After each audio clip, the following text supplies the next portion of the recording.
Olá, esse é o programa A Luz das Escrituras, patrocinado pela Igreja de Deus do Sétimo Dia, um movimento bíblico congregacional. Antes de começar o estudo, não esqueça de deixar o seu like, clicando no joinha, inscrever-se no canal e clicar também no sininho para receber as notificações e novos vídeos.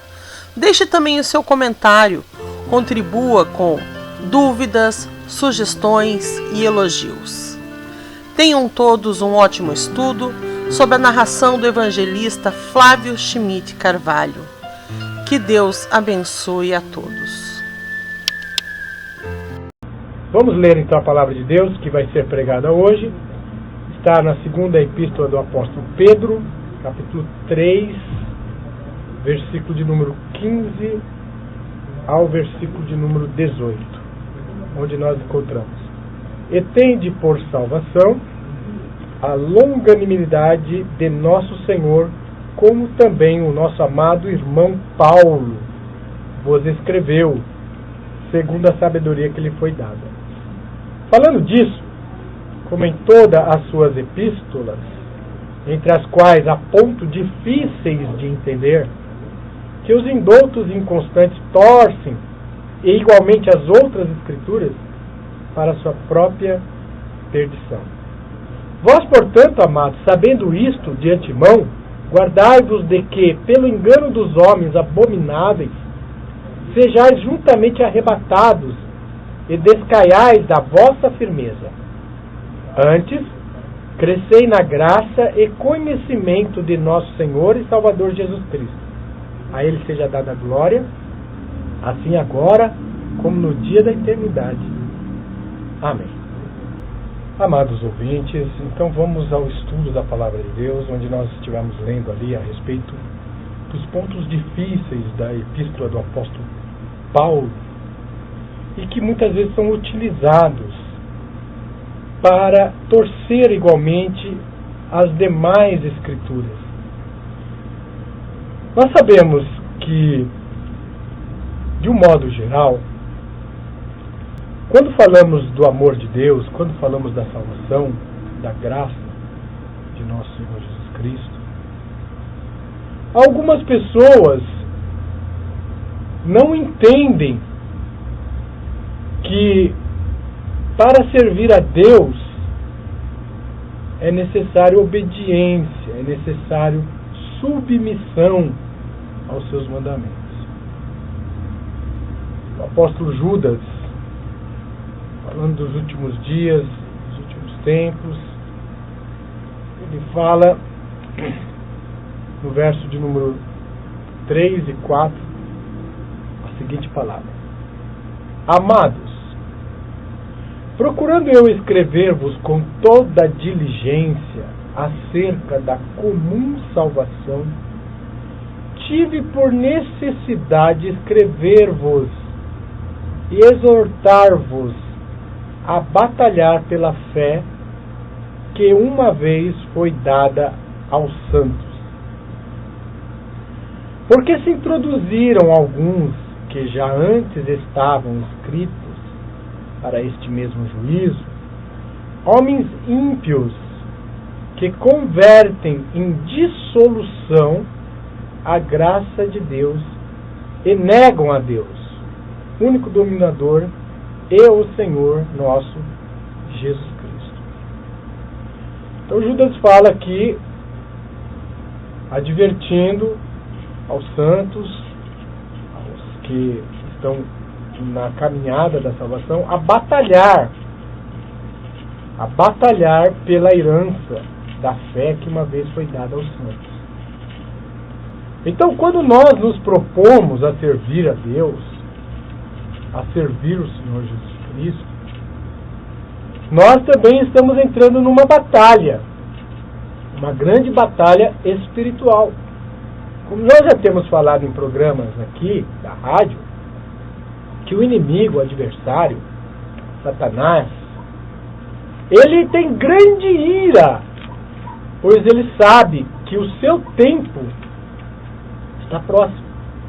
E Satanás, ele é o enganador, ele é o ludibriador, ele é o demagogo, ele engana as pessoas com meias verdades. É dessa forma que Satanás engana. A alegoria de que Satanás é chifrudo, tem um tridente na sua mão, aí fica espetando as pessoas no caldeirão, essa figura alegórica de Satanás é uma utopia, é uma fábula, né? Ele até deve rir, porque muitas pessoas enxergam ele desse jeito. Mas Satanás, segundo a Bíblia, ele era um anjo de luz. De tal forma que, se ele se transfigurar diante de uma pessoa, é possível que existam pessoas que vão adorá-lo pensando que ele é um anjo de Deus. Mas ele não é. Ele é um enganador. No livro de Apocalipse 12, diz assim, capítulo 12, versículo de número 3. E viu-se outro sinal no céu, e eis que era um grande dragão vermelho, que tinha 7 cabeças e 10 chifres, sobre as cabeças 7 diademas. A sua cauda levou após si a terça parte das estrelas do céu, e lançou sobre a terra. O dragão parou diante da mulher que havia de dar a luz, para que, dando ela a luz, lhe tragasse o filho. Quer dizer, o dragão quis combater contra Jesus. Através de Herodes, aquele ímpio rei de Judá, ele mandou matar todas as crianças abaixo de 2 anos, querendo com isso que no meio dessas crianças pegasse Jesus. Como ele queria matar, na verdade, somente um, então o dragão, por meio de Herodes, aquele ímpio rei, ele queria matar somente um. Quem que ele queria matar, tragar? Era o Filho de Deus. E como os magos haviam dito que faziam aproximadamente 2 anos que eles viram a estrela que anunciava o nascimento de Jesus, portanto a crença pagã de que os 3 reis magos estiveram na manjedoura e viram o recém-nascido de Jesus, isso é uma utopia, isso é uma mentira.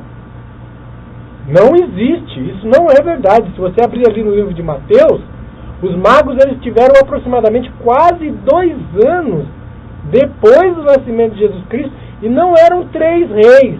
A Bíblia diz uns magos, poderia ser uma caravana, poderia ser 5, 6, 7. Biblicamente a verdade é essa. Mas quantas pessoas aí fazem presépio, colocam ali os magos chegando na manjedoura, livros de profetisa dizendo que é inspirado pelo Espírito Santo, dizendo que os magos viram Jesus na manjedoura. Isso é uma tradição pagã, não é bíblica. O livro de Mateus diz que Herodes inquiriu dos magos quanto tempo fazia. Diligentemente ele inquiriu. Por isso ele mandou matar todas as crianças de 2 anos para baixo.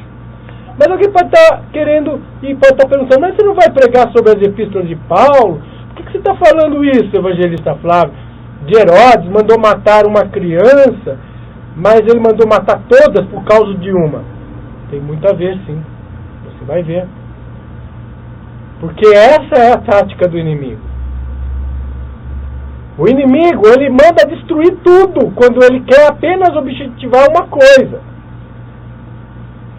Existe um mandamento da lei de Deus,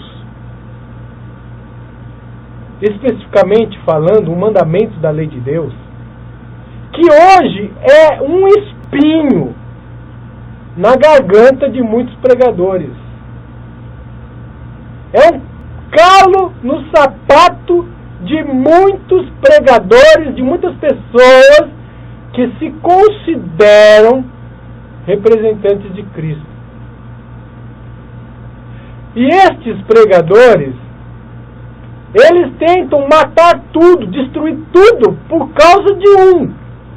Assim como Herodes mandou matar todas as crianças, porque o objetivo dele era pegar uma, mas ele mandou matar todas abaixo de 2 anos.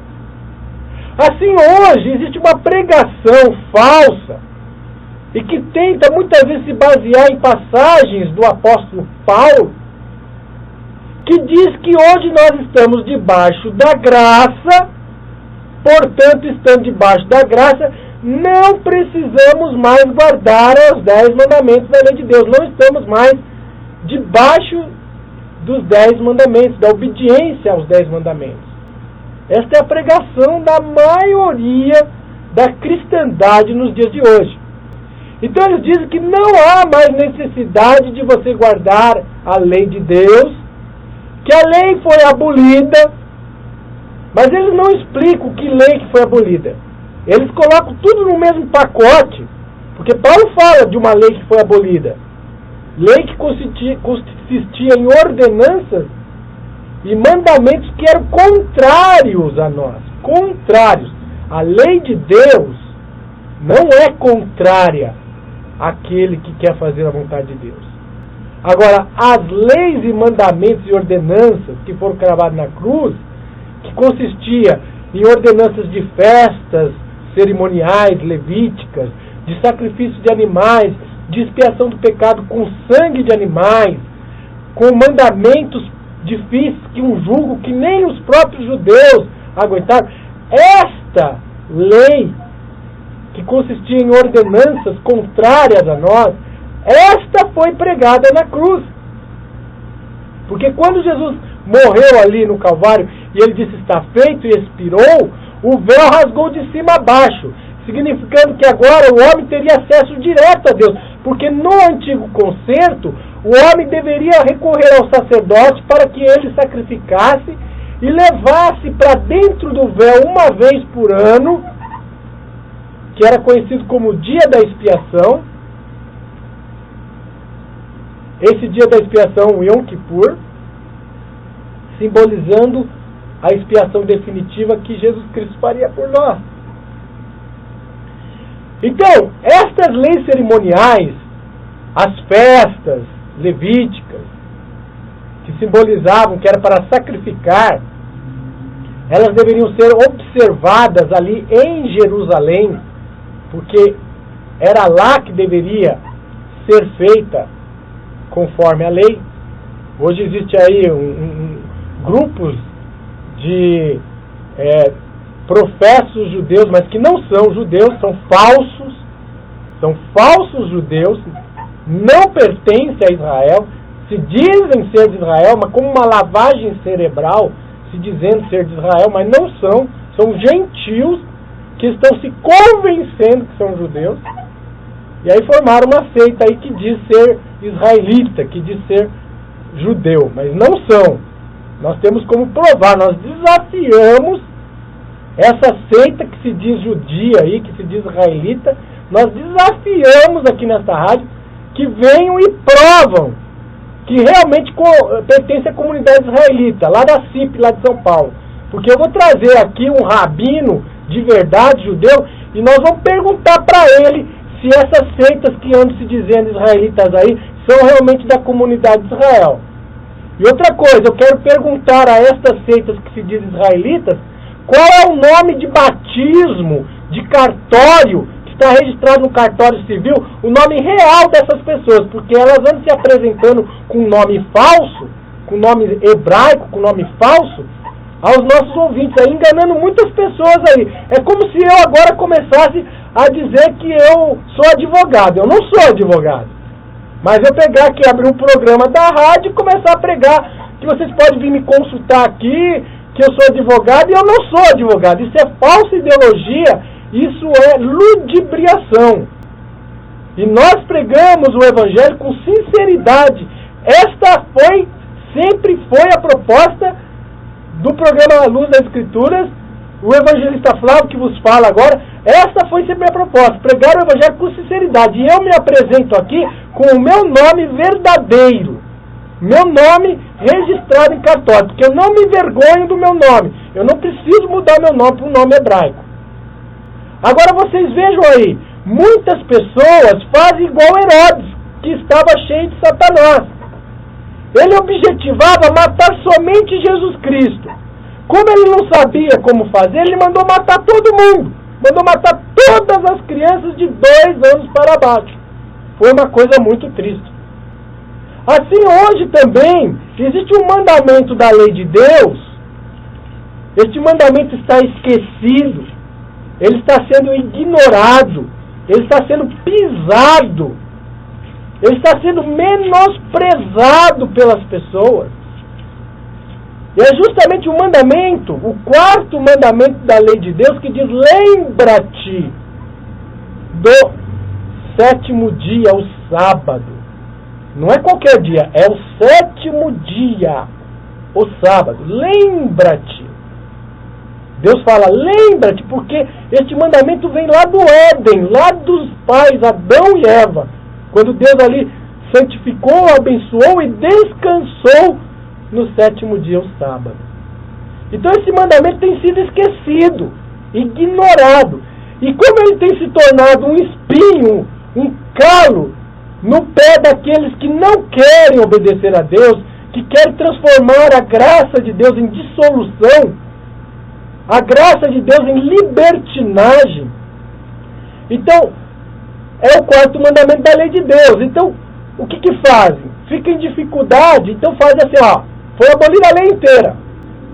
Quer dizer, assassina os 10 mandamentos. Os outros 9 mandamentos são assassinados juntos para poder não ter que engolir o mandamento que diz, lembra-te do dia do sábado para o santificar. E o sábado, 7º dia, é hoje. É o dia que nós santificamos, falamos das coisas de Deus, na presença de Deus. Agora, existem pessoas que preferem acreditar em fariseu, inimigo de Jesus. Os fariseus eram os religiosos da época, aqueles que se diziam representantes de Deus, mas eram os piores inimigos de Jesus, eram os piores inimigos de Deus. Então tem pessoas que preferem acreditar mais em acusação de fariseu do que no Senhor Jesus, que diz que guardou os mandamentos do Pai. João capítulo 15, verso 10. Porque os fariseus, os doutores da lei da época de Jesus, diziam e acusavam que Jesus tinha espírito de Belzebu. É verdade, ouvinte. Os fariseus e os religiosos da época acusavam que Jesus tinha espírito de Belzebu. Nós sabemos que isso era uma acusação, porque o diabo é o acusador. E eles também acusavam que Jesus violava o sábado. Eles acusavam. Mas Jesus não era um violador do sábado, porque Jesus não podia pecar, porque a violação da lei de Deus, segundo consta na palavra de Deus, 1 João 3,4, violar os mandamentos de Deus é um pecado. A Bíblia diz que Jesus veio nos salvar dos pecados, que nós somos libertados do pecado. O que é pecado, segundo a Bíblia? Como que você chega numa pessoa e fala, você precisa se arrepender dos seus pecados? Como é que você vai ensinar para a pessoa o que é pecado? Pecado, segundo a Bíblia, é a transgressão da lei de Deus.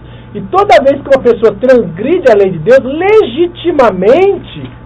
legitimamente você pode usar os 10 mandamentos para dizer para ela, você está violando este mandamento, portanto, você está cometendo pecado, precisa se arrepender dos pecados. No arrependimento dos pecados e a conversão, quer dizer, não continuar mais praticando pecado, quer dizer, agora passar a obedecer a lei de Deus, para estar debaixo da graça de Jesus Cristo. Então, a verdadeira graça de Deus, ela nos leva à obediência. Eu não guardo os mandamentos de Deus, inclusive o sábado, para ser salvo, ouvinte. Porque os 10 mandamentos não salvam. O sábado não salva ninguém. É verdade, quem salva é o Senhor Jesus Cristo. É o sangue precioso de Jesus Cristo que nos salva. Pela graça dele nós somos salvos. Isso não é mérito nosso, é verdade. Mas eu nunca vi uma pessoa que é libertada por Jesus Cristo verdadeiramente, que reconhece o perdão de Deus, que reconhece a misericórdia de Deus, ser ingrata a ponto de continuar na desobediência a Deus, continuar na violação dos mandamentos de Deus. Então aquela mulher que estava ali para ser apedrejada adúltera, Jesus falou, vai e não peques mais. Nós fomos libertados pela graça do Senhor Jesus Cristo, não para continuarmos na desobediência e violação contumaz do mandamento de Deus. A melhor forma de nós mostrarmos na nossa vida que Deus está na nossa vida é a fé que produz obras, é a fé que produz obediência. Então eu não guardo o sábado para ser salvo, de modo nenhum. Eu não procuro adulterar para ser salvo, eu não procuro mentir para ser salvo, eu não procuro levantar falso testemunho para ser salvo.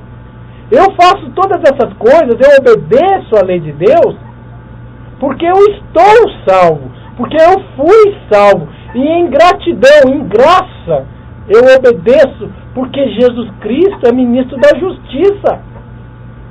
Onde já se viu agora um bandido que você prega para ele, ele se converte da maldade que ele fez, e ele continua sendo bandido e diz que se salvou, e que está salvo, e que está na obediência de Cristo. Como isso?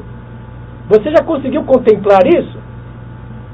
Então há passagens na Epístola de Paulo que pessoas utilizam para dizer que nós não estamos mais debaixo da lei, mas debaixo da graça. Mas quem está debaixo da lei?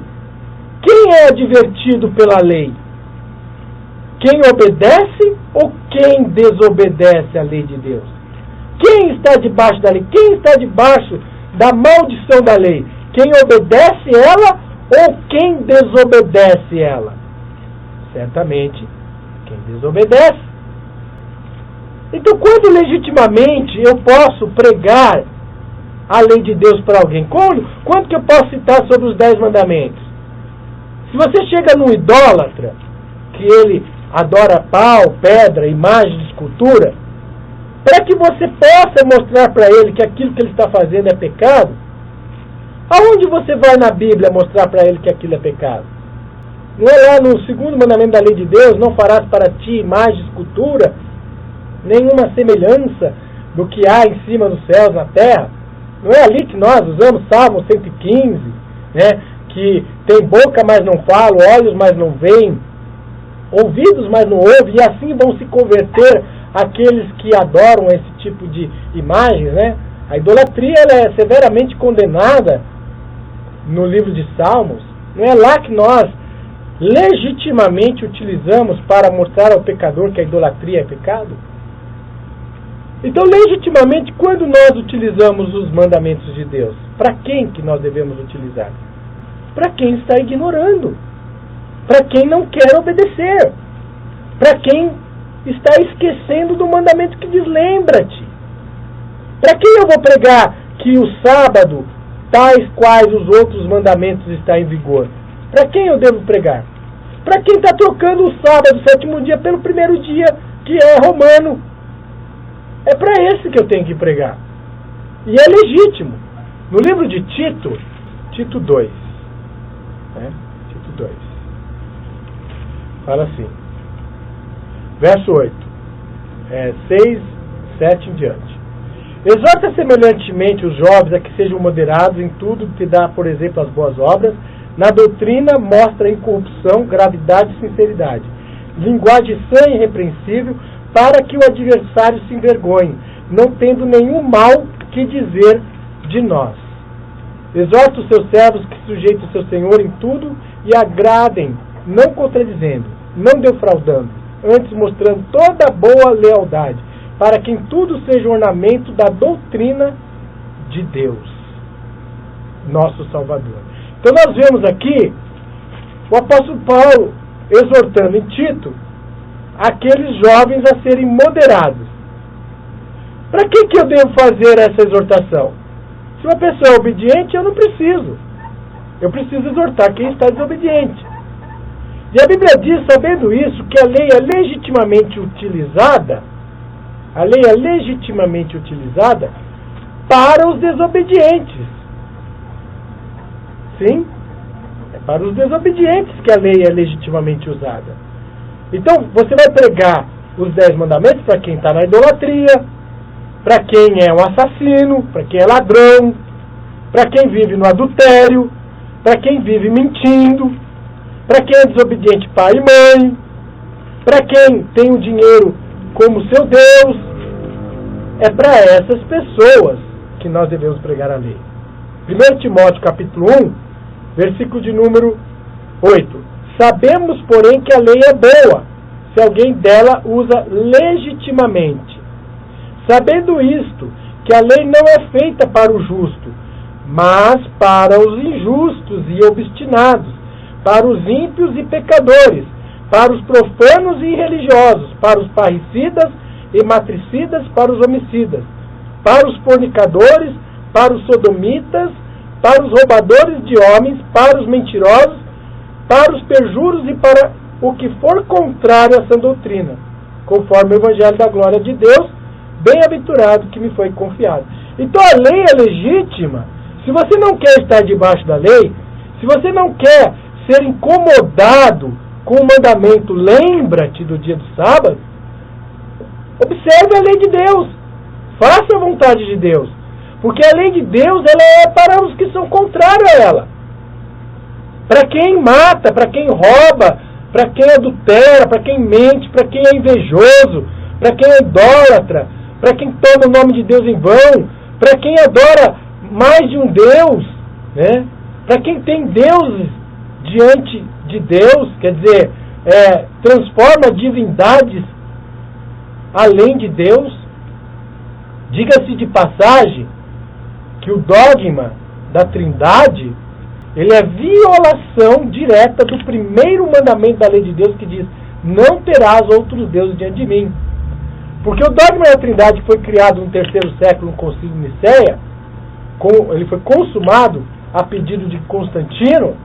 Esse dogma transforma o Espírito de Deus, o Espírito que emana de Deus, o Pai, em uma outra pessoa, em um outro Deus, que eles adoram como pessoa do Espírito Santo. Mas a Bíblia não ensina isso, a Bíblia não ensina a Trindade. A Bíblia diz que há um só Deus, que até os demônios sabem que há um só Deus. Então, estas coisas, o que acontece? Os 10 mandamentos, que definem o caráter moral de Deus, ele não salva. Mas toda pessoa que é salva produz obra de obediência. Toda pessoa que é salva, ela não vai mais matar, ela não vai mais roubar, ela não vai mais tomar o nome de Deus em vão, ela não vai mais ter outros deuses diante de Deus, ela não vai adorar a imagem de escultura, e ela vai também observar o dia da criação que foi dado para o homem. Ah, mas irmão Flávio, como é que fica aquela passagem lá de Paulo, que uns para o Senhor faz caso de dia, outros para o Senhor o faz, né? É como disse o apóstolo Pedro, que existem pontos na epístola de Paulo, que alguns utilizam elas para torcer igualmente as escrituras, quer dizer, usam um versículo de Paulo para anular toda a Bíblia. Será que Paulo estava querendo falar ali de observância do sábado? Ninguém vos julgue por luas novas e sábado. Será que ele estava falando ali realmente do sábado que foi dado lá na criação? Ou ele estava falando de sábados cerimoniais? Porque a Bíblia nos revela que existem sábados cerimoniais. Além do sábado do 7º dia, existiam vários sábados cerimoniais. O sábado do 7º dia, ele é o verdadeiro. Ele é o que veio desde a criação e foi dado para toda a humanidade. Em Isaías capítulo 58, o sábado foi dado como dia do Senhor. É o dia do Senhor. Domingo é o dia do homem. Domingo é o dia da autoridade romana, humana, não de Deus. O sábado, o 7º dia, esse é bíblico. Esse nós encontramos na Bíblia. Então Paulo não estava mencionando ali em Colossenses a respeito do sábado do 7º dia. Primeiro porque o sábado do 7º dia não é sombra das coisas vindouras. Colossenses, Paulo fala das sombras das coisas vindouras. O sábado do 7º dia não é sombra de nada. O sábado do 7º dia é o dia da criação, que foi deixado em honra à criação, porque Deus santificou e abençoou. O único dia da semana santificado, abençoado por Deus, é o sábado. Não existe outro dia. Tem gente que fala, mas todos os dias é santos. Onde está escrito isso na Bíblia? Que todo dia é santo. Portanto, meu ouvinte, nós vamos voltar em pontos difíceis do apóstolo Paulo e vamos explicar. Tem muita coisa para nós falarmos. E você que é sincero e que quer obedecer a Deus, estará acompanhando o nosso programa A Luz das Escrituras. Chegamos ao final de mais um estudo bíblico do programa A Luz das Escrituras. Não esqueça de deixar as suas dúvidas, seus comentários, seus elogios. Clique no joinha e também inscreva-se no canal. Não esqueça de clicar no sininho para receber as notificações de novos vídeos. Acesse o nosso portal igrejadedeus.biz e compartilhe esse conteúdo com o maior número de pessoas possíveis. Que Deus abençoe a todos.